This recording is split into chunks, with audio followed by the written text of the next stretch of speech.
Reconciliation. It's a word you often hear, especially when discussing the relationship between Indigenous and non-Indigenous peoples in Canada. But in light of recent events, some aren't sure they even want to talk about reconciliation anymore. When a 15-year-old Anishinaabe girl was found dead, dumped in a river and no one was held responsible, and a young Cree man was shot dead and the shooter was acquitted. Both of these recent cases have re-exposed a deep rift between Indigenous and non-Indigenous peoples in Canada. It's a divide that goes back hundreds of years. When Europeans arrived in North America and began settling the land, they didn't stop at just taking land from Indigenous peoples. They brought with them a policy to snuff out the so-called Indian problem. The first Indian residential schools started opening in the 1870s, the beginning of what some have called the darkest chapter in Canadian history. What took place in residential schools amounts to nothing short of cultural genocide. By 1920, the Indian Act was amended to make it mandatory for status Indian children to attend residential school. When their parents refused to send them away, police showed up and forcibly took them. It's estimated that 150,000 children were taken from their families and placed in these schools where they were stripped of their culture and their language. The goal was assimilation, to quote, kill the Indian in the child. Thousands of children died, with some estimates saying the mortality rate was as high as 60% in some of the schools. Those who survived have shared horrific stories of physical, sexual, and emotional abuse.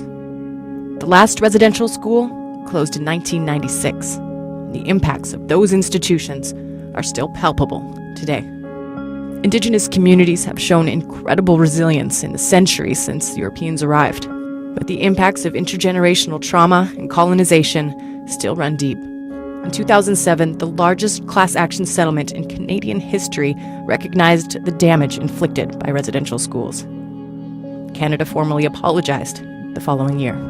These objectives were based on the assumption that Aboriginal cultures and spiritual beliefs were inferior and unequal. Indeed, some sought, as was infamously said, to kill the Indian in the child. Today, we recognize that this policy of assimilation was wrong, has caused great harm, and has no place in our country. The residential school settlement agreement established a multi-billion-dollar fund to support survivors in their recovery. One of the outcomes of this agreement was the Truth and Reconciliation Commission. The commission traveled across the country and heard testimony from thousands of residential school survivors. In 2015, the commission produced its final report. It included 94 calls to action, calls meant to redress the legacy of the residential school system and hopefully lead to reconciliation. So what's changed since then? Some ask if this country has even grasped the truth of our shared history. What actions have been taken? How far have we come? Indigenous people currently account for roughly 5% of the population, and yet nearly half of all the children in care in this country are Indigenous. More than a quarter of the adults locked up in prisons are Indigenous. The National Inquiry into Missing and Murdered Indigenous Women and Girls may be well underway, but the deaths and disappearances continue today. It's time to take a hard look at this country's progress on reconciliation.